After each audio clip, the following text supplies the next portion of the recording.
नमस्ते गाइस, और आज की फाइट वीडियो को स्टार्ट करते हैं एक बहुत बड़े अपडेट से जो सबसे पहले यूएस प्रेसिडेंट डोनाल्ड ट्रंप से आता है, जहां पर एक रैली करते हुए ट्रंप ये बोलता है कि नेक्स्ट ईयर अमेरिका का जो 250th सेलिब्रेशन है उसके लिए वो सोच रहे हैं कि वो यूएफसी के इवेंट को होस्ट करवाएं व्हाइट हाउस में। अगर ऐसा हो जाता है तो ये बहुत ही इंसेन और पहली बार हम देखने वाले हैं, एंड एक्चुअली में बहुत ज्यादा चांसेस हैं कि ऐसा सच में हो जाए। जहां पर ये जो स्टेटमेंट ट्रंप ने दी थी इसको डायना वाइट ने अपने इंस्टाग्राम स्टोरी पर रीपोस्ट किया है, एंड ऑल्सो इसके बाद ये भी रिपोर्ट आने लग पड़ी कि यूएफसी ने कंफर्म कर लिया है कि वो नेक्स्ट ईयर 2026 में अपना एक बहुत बड़ा इवेंट करवाने वाली है व्हाइट हाउस में। तो वी नो कि अगर व्हाइट हाउस में इवेंट हो रहा है तो ये इवेंट बहुत बड़ा होने वाला है, और इसीलिए यूएफसी के दो सबसे बड़े फाइटर्स यानी कि John Jones and Conor McGregor बहुत ज्यादा इंटरेस्टेड लग रहे हैं, जहां पर ऐसा लग रहा है कि वो नेक्स्ट ईयर वापस आ सकते हैं। तो जॉन जोन्स से स्टार्ट करते हैं, जहां पर सबसे पहले तो वो ट्रंप की स्टेटमेंट पर रिएक्ट करते हुए ट्वीट करता है कि fighting at White House question mark. तो for sure John Jones interested है, और इसीलिए नेक्स्ट अपडेट जॉन जोन्स को लेकर बहुत बड़ा है, जहां पर जॉन जोन्स फिर से टेस्टिंग पूल में एंटर हो चुका है। तो एक दो वीक्स के लिए जब जॉन जोन्स ने अपनी रिटायरमेंट को अनाउंस किया था तो वो ड्रग टेस्टिंग पूल से बाहर निकल चुका था, पर ये अपडेट आने के बाद कि नेक्स्ट ईयर व्हाइट हाउस में इवेंट होने वाला है तो जॉन जोन्स वापस ड्रग टेस्टिंग पूल में एंटर हो चुका है। तो क्या नेक्स्ट ईयर हम finally Tom Aspinall versus John Jones की मेगा फाइट देखने वाले हैं? क्योंकि अगर व्हाइट हाउस में इवेंट हो रहा है और जॉन जोन्स इंटरेस्टेड है तो ऑब्वियसली उसका नेक्स्ट ओपोनेंट टॉम एस्पिनल रह सकता है, गिवन दैट कि टॉम एस्पिनल अपनी नेक्स्ट फाइट या फिर जो भी उसकी फाइट्स होने वाली हैं उनको विन कर जाए। इसी के साथ अब कॉनर मैग्रेगर की बात करते हैं। यहां पर कॉनर ने डायरेक्टली डायना वाइट से बात की है, और उसी चीज का स्क्रीनशॉट कॉनर मैग्रेगर ने पोस्ट भी किया है, जहां पर हम देख सकते हैं कि डायना वाइट ने उसके बाद लिखा है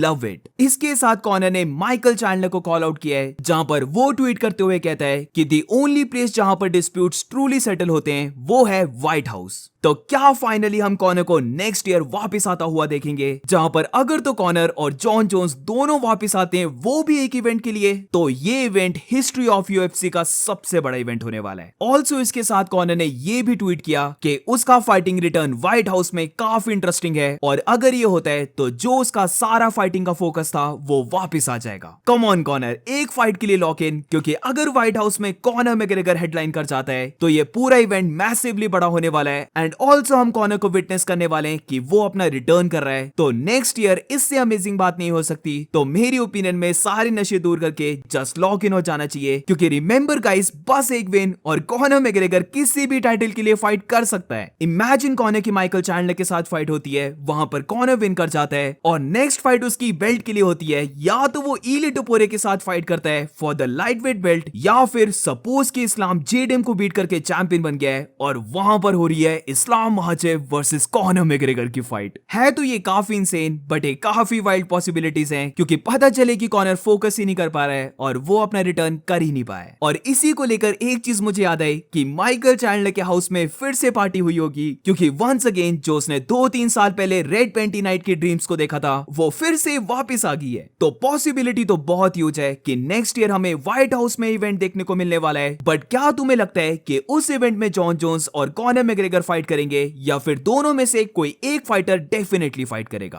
और moving on to the next update, तो अब बात करते हैं welterweight champion Jack Della Maddalena के बारे में, जहां पर रिसेंटली ऑक्टेगन के अंदर उसका एक छोटा सा इंटरव्यू होता है, जहां पर वो बात करता है उसके पोटेंशियल नेक्स्ट ओपोनेंट इस्लाम महाचेव के बारे में। तो यहां पर जेडीएम इस्लाम महाचेव के बारे में कहता है कि ये उसके लिए सबसे बेस्ट हुआ, ये उसकी ड्रीम फाइट है कि उसका पहला ही टाइटल डिफेंस इस्लाम महाचेव के अगेंस्ट हो रहा है। हमने देखा था कि अलेक्जेंडर ने क्या किया था इस्लाम के साथ, और वो अलेक्जेंडर के लॉस का बदला लेने वाला है, जहां पर वो इस्लाम को गेट कर लेगा, यानी कि बेसिकली वो इस्लाम महाचेव को फिनिश कर देगा। इस्लाम महाचेव टू लिटिल है उसके लिए, and he will get him. अब एक चीज को मैंने नोटिस किया है कि मल्टीपल टाइम्स जेडीएम ने अब ये चीज बोल दी है कि इस्लाम का साइज वेल्टरवेट के कंपैरिजन में काफी स्मॉल रहने वाला है, वो काफी लिटिल है। But to be very honest, मुझे ऐसा नहीं लगता है, बल्कि मुझे लगता है कि इस्लाम परफेक्ट है वेल्टरवेट डिवीजन के लिए। और जो ये साइज की बात हो रही है, क्योंकि लाइट वेट फाइटर्स के कंपैरिजन में इस्लाम महाचेव ज्यादा बड़ा लगता था साइज का, तो इसीलिए वेल्टरवेट में जब इस्लाम फाइट करेगा तो मुझे लगता है 170 पाउंड्स के लिए इस्लाम का साइज परफेक्ट रहने वाला है। और moving on to the next update, तो अब बात करते हैं लाइट वेट चैंपियन इलिया टोपुरिया,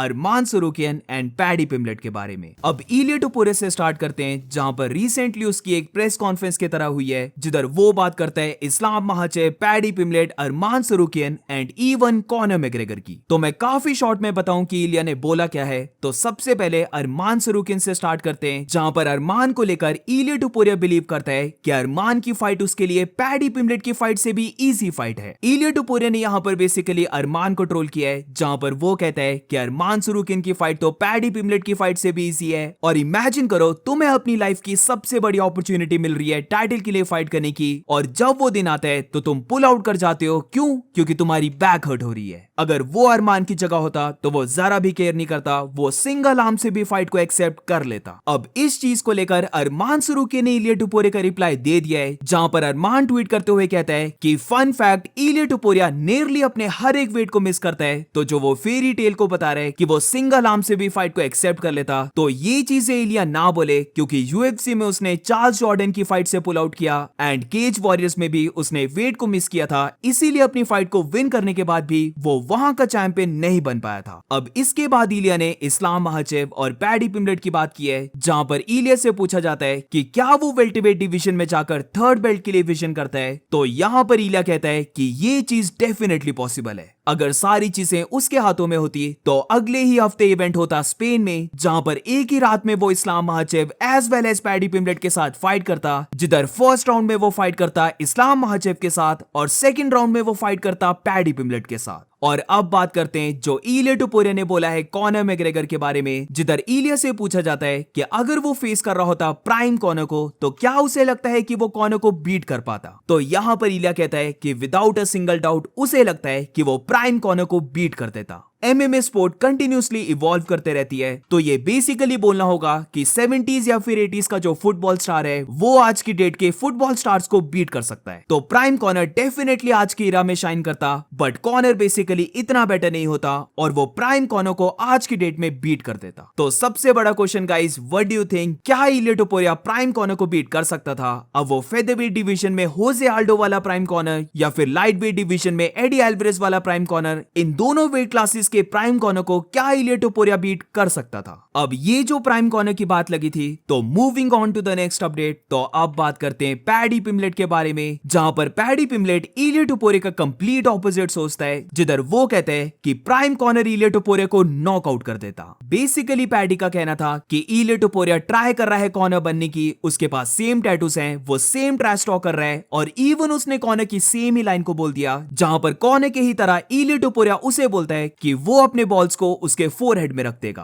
तो इलिया टुपुरिया पूरा कॉर्नर बनने की ट्राई कर रहा है, बट उसे लगता है कि अगर प्राइम कॉर्नर होता तो वो इलिया टुपुरिया को अपने स्ट्रेट लेफ्ट पंच से नॉकआउट कर देता। अब इसके बाद खुद की बात करते हुए पैडी पिम्बलेट कहता है कि वो बिलीव करता है कि वो खुद भी इलिया टुपुरिया को नॉकआउट कर देगा। हम बोल सकते हैं कि यहाँ पर पैडी ने साइज की बहुत ज्यादा बात की है, जहां पर वो कहता है कि वो बस इलिया टुपुरिया को किक अराउंड करता रहेगा और उन किक्स के बाद एकदम से पंचेस को थ्रो करेगा, जिससे कि वो इलिया टुपुरिया को नॉकआउट कर सकता है। उसके लिए ये फैक्ट है कि अगर वो इलिया टुपुरिया के टॉप में आ गया तो इलिया टुपुरिया उससे बचकर बाहर नहीं निकल सकता, क्योंकि साइज डिफरेंस बहुत ज्यादा है। फाइटर्स उसके साइज को बहुत ज्यादा अंडर एस्टिमेट करते हैं, बट जब वो ऑक्टेगन में उसके साथ फाइट करते हैं तब उन्हें पता लगता है, जहां पर माइकल चैंडलर को उसने इतना ज्यादा स्मॉल बना दिया था। और बॉबी ग्रीन की बात करें तो ऐसा लग रहा था कि बॉबी ग्रीन एक फेदरवेट फाइटर है, और इसीलिए वो बोल रहा है कि अब यही इमेजिन करो कि वो इलिया टुपुरिया के साथ ऑक्टेगन के अंदर फाइट कर रहा है। अब काफी साल पहले जो दोनों की ऑल्टरकेशन हुई थी उसके बारे में पैडी बोलता है कि वहीं पर इलिया टुपुरिया ने अपने पंच को मिस कर दिया था। तो अब इमेजिन करो कि वो इलिया की फाइट के लिए प्रिपेयर कर रहा है, वो लिटरली इलिया टुपुरिया को पूरे 25 मिनट्स मिस करवाने वाला है। ऑल्सो इसके साथ पैडी पिम्बलेट इलिया टुपुरिया को कैसे फिनिश करेगा, तो यहां पर पैडी पिम्बलेट कहता है कि उसे बार बार यही ड्रीम्स आ रही हैं कि जैसे कॉनर मैग्रेगर ने होजे आल्डो को नॉकआउट किया था, वैसे एग्जैक्ट सेम वे से वो इलिया टुपुरिया को नॉकआउट करने वाला है। वो विद इन 10 सेकेंड्स इलिया टुपुरिया को नॉकआउट करने वाला है, बट ये उसके लिए टू बी ऑनेस्ट इनफ नहीं है, क्योंकि वो चाहता है कि वो इलिया टुपुरिया को एंड ऑफ 25 मिनट्स में फिनिश करे, जहां पर उससे पहले वो बार बार इलिया टुपुरिया को बीट करके उसके फेस को डिसफिगर कर दे। तो lightweight division once again काफी फन लग रही है, एंड ऑब्वियसली अगर पैडी पिम्बलेट अपनी नेक्स्ट फाइट को विन कर लेता है तो we know for a fact कि वो माइक में इलिया टुपुरिया को कॉल आउट करने वाला है, और फिर बेसिकली इन दोनों का जो मैचअप और इन दोनों का जो बिल्डअप रहने वाला है वो सच में बहुत इंसेन होगा,